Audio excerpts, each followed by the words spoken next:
Welcome to the deep dive. Today we are diving into this stack of sources about Google Veo 3 and, the whole wild world of viral AI-generated video. Yeah, it feels like things are really changing fast, doesn't it? Totally. And our mission in this deep dive is to really unpack this guide we have here. Okay. It's not just about the tech itself, like how to click the buttons to make a video. Right. It's about the strategy behind creating stuff that's actually engaging, actually shareable, Yeah. using AI. And, maybe how to make some money doing it, too. Exactly. Right, because the source really hits this point hard. Like, Veo 3 feels like this game changer, obviously. Yeah. You can create video content, cinematic-looking stuff at a fraction of the traditional cost and time. A tiny fraction. But having access to the tool, Yeah. that by itself isn't enough anymore. That's the key nugget, I think. The real leverage, according to leading creators quoted in the source, is understanding why people engage. Like what actually makes someone stop scrolling. We're going to try and break that down for you. Okay, so let's unpack this a bit. The source lays out what it calls a surprisingly simple formula for creating videos that tend to go viral. Oh, I'm always up for a formula. What is it? It boils down to this: setup plus subversion equal surprise. Okay, I can get that. So the setup is like what you expect. Yeah, exactly. The setup is establishing something really familiar to the audience. Setting a norm. Yeah, setting up a norm they already recognize. Think like a standard commercial style you see all the time, or maybe a typical product review video, a movie trailer trope, Something known. something that grounds the viewer right away in something known. Gotcha. So you build that expectation. Yeah, And then comes the subversion. precisely. That's where you introduce something totally unexpected, maybe really absurd, or just genuinely funny that completely breaks the pattern you just set up. The twist. It's the twist. It pulls the rug out from under them. Okay, here's where it gets really interesting. Because that unexpected twist, that subversion, the source says it creates surprise, right? And that actually triggers a dopamine release, which feels good. It totally does feel good. And that feeling, that little emotional hit from the surprise, is what makes people want to share it. It taps into some, really basic human psychology. We're wired to find patterns, and when you disrupt one in a clever way, it just grabs our attention. Yeah, totally. It can cause a really strong reaction: laughter, shock, curiosity. And that reaction, that's what drives the sharing behavior online. It makes perfect sense. Yeah. Your brain is like, whoa, what just happened? You have to see this. Right. Exactly. And the source gives a perfect example of this formula in action with this viral pharmaceutical commercial parody called Puppramin. Oh, yeah, I saw this reference. The source says it reportedly cost only about $500 in AI credits. Just $500. And was made in less than a day. Yeah. Compared to like a typical $500,000 pharma shoot, Yeah. That's kind of mind-blowing. It's a massive, massive difference in scale. And this video, Puppramin, absolutely nails the formula. How so? The setup is spot on. It opens exactly like a standard forma ad. Okay. You have this character, Sarah, middle-aged, talking about her depression, how other treatments haven't worked. You're right. The usual tropes. She's sitting in a comfortable living room. The tone is somber, measured. She mentions trying new pill. Okay, so you're totally building that expected pharma ad pattern. Totally typical. But then comes the subversion. The twist isn't like some complicated brain chemistry thing. No, not at all. The pill makes you secrete pheromones that attract adorable puppies to your doorstep. Wow. Which is just peak absurdity, but delivered so straight. Totally straight. And the source points out these absurd, hilarious lines they deliver with perfect deadpan pharma sincerity. Like, it's really difficult to be depressed when cute dogs show up at your doorstep. Or my favorite, the non sequitur one. I used to feel so empty, but now I feel joy and mild concern about how a pee stain got on the ceiling. The pee stain. It's so specific and weirdly relatable. I know. And the one about the ex-husband: my puppy listens twice as good as my ex-husband and only climbs into the lap of half as many of my friends. It's brilliant comedic writing, really leveraging that formula. Yeah. The video maintained the format, the serious tone, even the tiny disclaimers at the end, while being completely bizarre. That dissonance. That dissonance, like the source says, is absolutely key to why it was so shareable. You just did not expect that. So you've got this amazing, unexpected idea following the formula. How do you actually make something like that using AI tools like Veo 3? Right, the practical steps. The source lays out, a whole step-by-step workflow. Yeah, it starts with ideation. finding that kernel, that initial hook. That kernel of an idea hook. Something inherently unexpected. And for Puppramin, the first idea wasn't the puppy thing, right? It was more standard. No, the source says the initial thought was just a standard pharmaceutical commercial. Okay. And they quickly realized that would be cinematic, blasé garbage, just a race to the bottom in terms of creativity and impact, especially now with AI making that easy. Wait, but why is a standard pharma commercial garbage? Don't they still work for their target audience? What specifically about that approach makes it a race to the bottom in this AI context? That's a good point. It's not that they don't work for pharma companies in a traditional marketing sense. Okay. But in the context of viral AI video that you're trying to get people to share organically, just making something look cinematic isn't unique anymore. Right. The tools make that easy. AI tools can do that easily. So if your idea isn't surprising or entertaining, if it's just the expected norm, it won't cut through. It won't stand out. And you'll be competing on price because anyone can make a standard-looking ad. It's a race to the bottom on creativity and cost when the tech commoditizes the standard. Ah, okay. That reframes it. So they pivoted because the standard approach wouldn't stand out. Exactly. First pivot was, what if it's a placebo and they just ship you a dog? Keckles, okay. Then the refinement was the pheromones and the attractive puppies. That was the winner idea. Can AI help with that brainstorming part, finding those unexpected twists? Oh yeah, totally. You can prompt large language models, LLMs, like ChatGPT. How would you prompt that? Say something like, give me 10 ideas for a pharmaceutical commercial with a satirical twist, like SNL or Tim and Eric. So you can even specify the kind of comedy style. You can, and the source suggests trying multiple models. ChatGPT for general ideas, maybe Claude for a bit more nuanced take. And Grok for edgier stuff. And Grok, especially, in its less inhibited modes for edgier, crazier stuff. The expert in the source actually said, you could probably have ChatGPT come up with a viral twist. I would say it would pitch you some crazy ideas. Okay, so you've got your wild idea honed with AI help. Then you move to writing the script, also with AI. Primarily through iterative refinement with ChatGPT. Iterative, okay. You start with a basic prompt describing your concept, the length, structure, the twist, the tone you want. And then you just use whatever it gives you. First shot. Not really. You review what it gives you. Some lines are going to be, just generic. Yeah, probably most. But some will have a spark, something unique. The key is iterative refinement. You feed the good lines back to it and ask for more in that specific style. Like, give me more like this one. Exactly. Like, okay, give me 10 more one-liners like that pea stain joke. Make them more unhinged and incorporate non sequiturs. Right, so it's not just one prompt and you're done. Yeah. It's a conversation with the AI. Definitely not.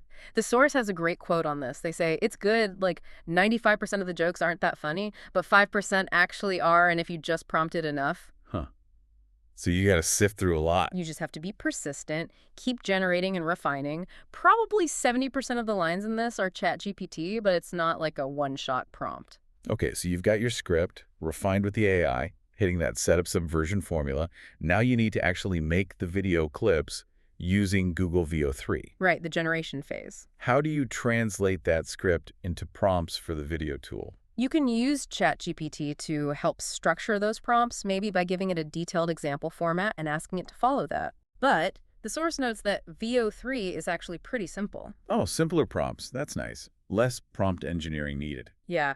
You basically just need to describe what's happening in the shot.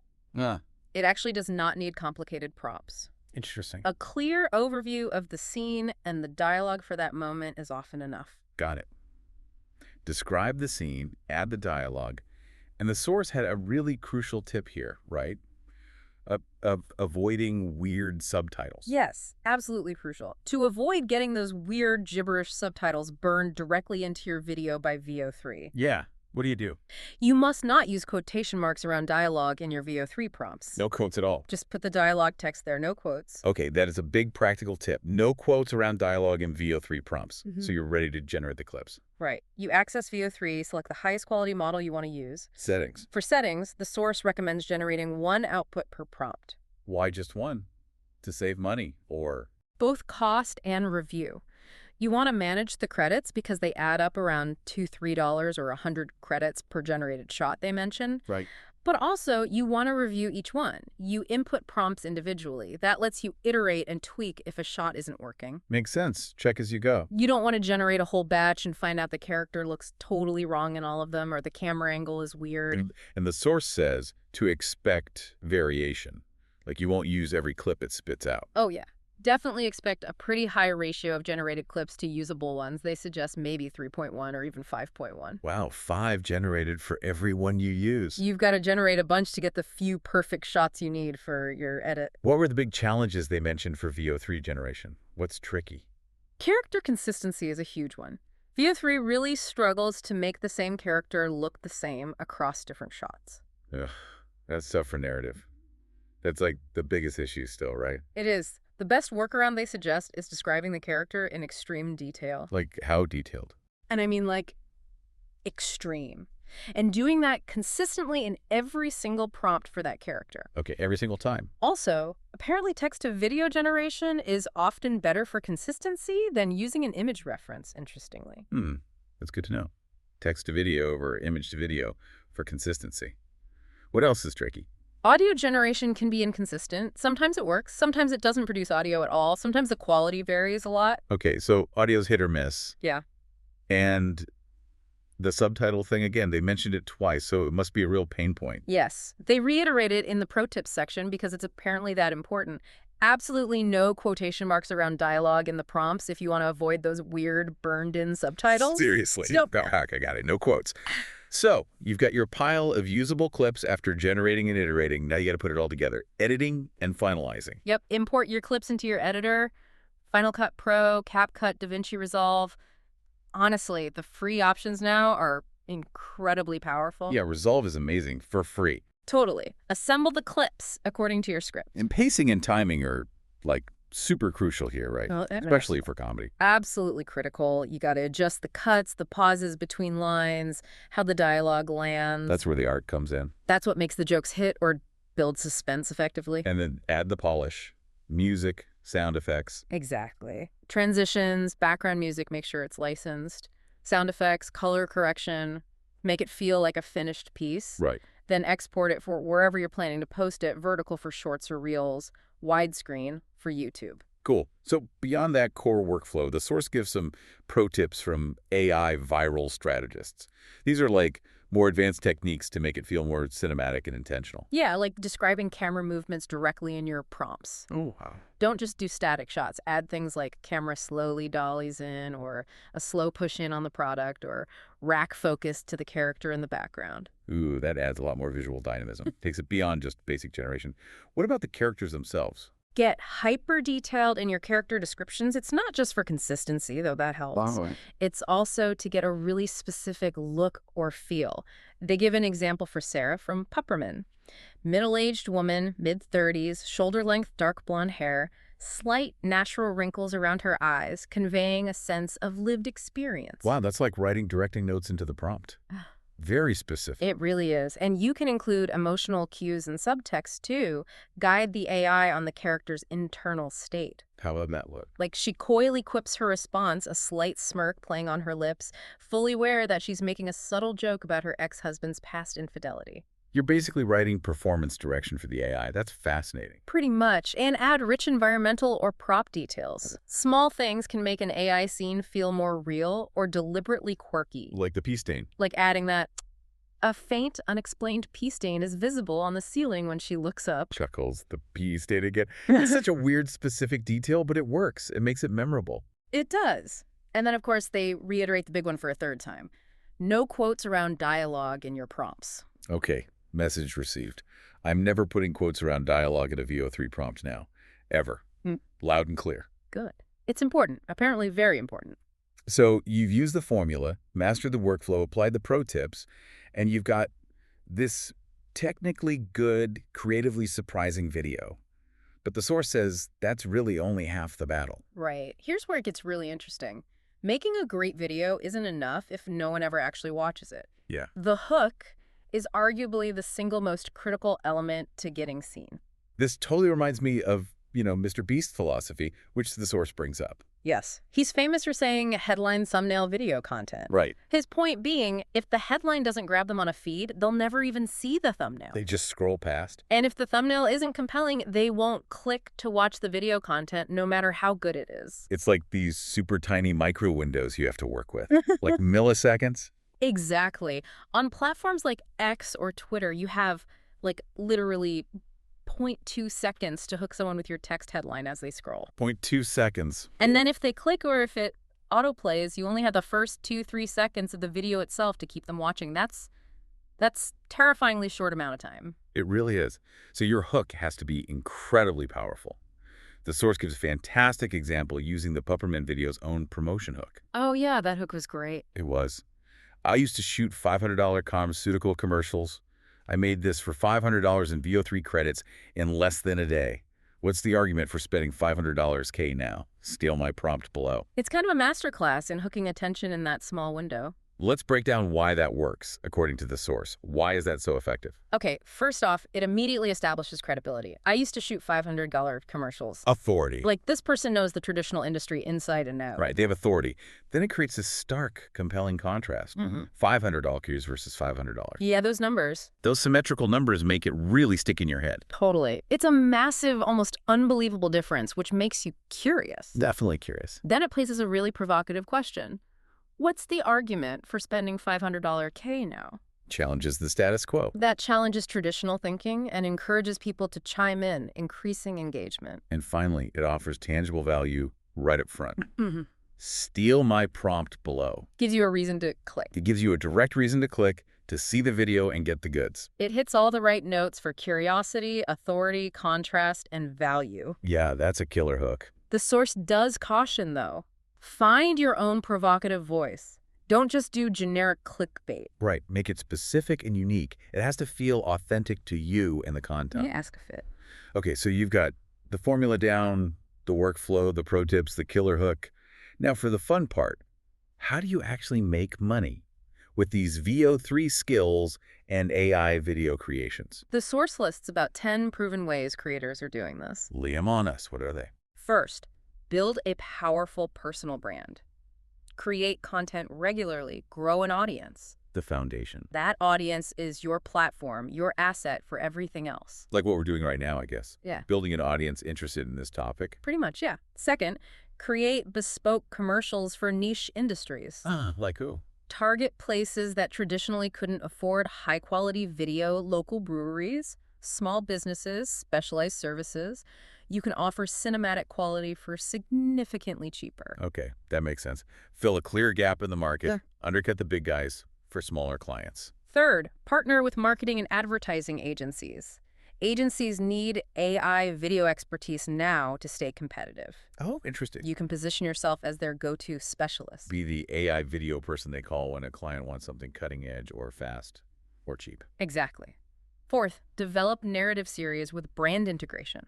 Create your own show, like the Monoverse idea mentioned in the source, right, and integrate brands organically for sponsorships. Like product placement within your own, created universe. That sounds cool. Fifth, sell courses, workshops, info products, package up everything you've learned, your workflows, your prompt packs, your strategic insights. Teach others. Teach others how to do it. That's a classic creator economy move. Leveraging your expertise, monetize the knowledge. Sixth, offer corporate consulting and training. Help larger companies figure out how to integrate AI video into their existing structures, legal review, marketing teams, compliance. So bigger clients. You can scale your pricing significantly for bigger clients. So you're not just making videos, you're selling your knowledge of the process at an enterprise level. Smart. Seventh, launch a niche sketch comedy channel. Viral shorts attract brands and sponsors. Yeah. Just like successful TikTok or Instagram, real creators get paid. So basically aim to become the AI-powered SNL or something. Use AI for comedy. If that's your jam. Eighth, create narrative films or episodic content. Okay. The source specifically emphasizes that episodic weekly content is the new creator economy. Weekly content. Why weekly? It's more adaptable for AI tools and builds audience engagement faster than trying to make, say, a feature-length film with the current tech. Right. Keeps people coming back. Releasing regularly builds that relationship with the audience. Ninth, Pitch brands on custom narrative content. How's that different from integration? Instead of them sponsoring your show, you create a whole series for the brand where their product or message is central to the story. Ah, so it's their show, made by you. That's a really high-value offering. Okay, so you're their AI-powered production studio, essentially. Yep. And 10th, target underserved niches. Underserved niches, like what? Find communities with huge passion but a low supply of relevant, high-quality video content. They mention faith-based content like visually retelling Bible stories or content for romantasy readers. Romantasy. Yeah, like creating book trailers or short scenes for that genre. That's an interesting one. Find where the passion is, but the video hasn't really caught up yet. Very smart. And crucially, the source says, value your skills. Don't undercharge just because you used AI tools to help create it. Good guy. Aim for project values that reflect the results you can deliver to a client. They suggest a $5,000 minimum for substantial client projects as a potential benchmark. Good reminder to know your worth, even when the tools are cheaper or faster. Now, the source brings up something really important to think about regarding the future, kind of the inevitability of commodification. Yeah, this is a big challenge everyone using these tools needs to face. What is it? As tools like Veo 3 become super easy, super common, just making things look cinematic or professional, that's not going to be special anymore. Might just be table stakes. It's just going to be the expected standard. So if you're just focusing on the technical execution, this cinematic look, Yeah. then what? You end up creating that cinematic blasé garbage we talked about earlier. Right. And it absolutely becomes a race to the bottom on price. Your technical skill, your ability to just make a nice-looking video gets commoditized because literally anyone can do it. Okay, so technical skill isn't the differentiator long-term. Nope. There's a really key quote from the source that sums this up. Making things cinematic is no longer difficult. Telling good stories is still a rare skill. That hits hard. Storytelling is the key. That's the core insight right there. In a world already drowning in content and soon to be absolutely flooded with AI video. Yeah, it's coming. Only the stuff that's truly entertaining, truly surprising, that connects emotionally, that's narratively compelling, that's what's going to cut through the noise. So it's the idea, the story, the psychology. Your unique creative perspective, your storytelling ability, understanding that psychology of why people share, and crafting that killer hook, those are your most valuable assets, not just operating the tool. Absolutely. Okay, so the biggest takeaway from this guide, from this deep dive, isn't just the workflow or even the list of monetization methods, right? Not really, no. It's about finding and leveraging your unique advantage in this new landscape.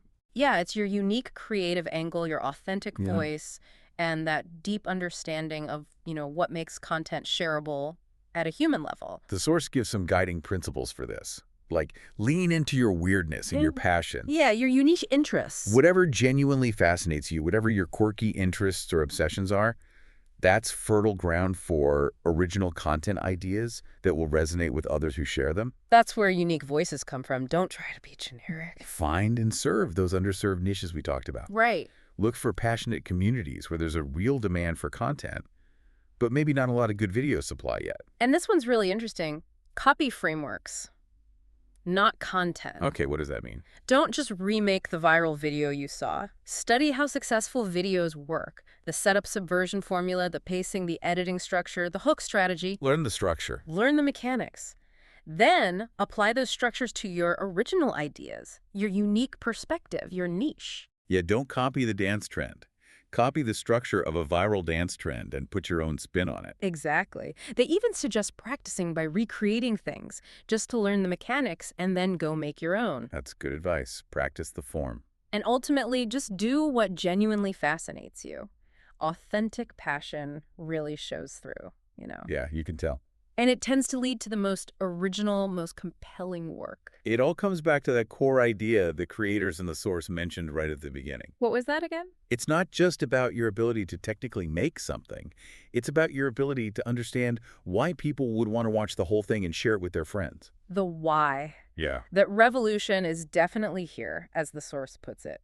Tools like Google Veo 3 are making cinematic video creation more accessible than it's ever been. But the real power, the real advantage you have in this new world, it's not just the tool, it's you. Yeah. It's your unique vision, your ability to tell stories that connect with people, your understanding of that human element. Yeah. Think about that Puppramin example one last time.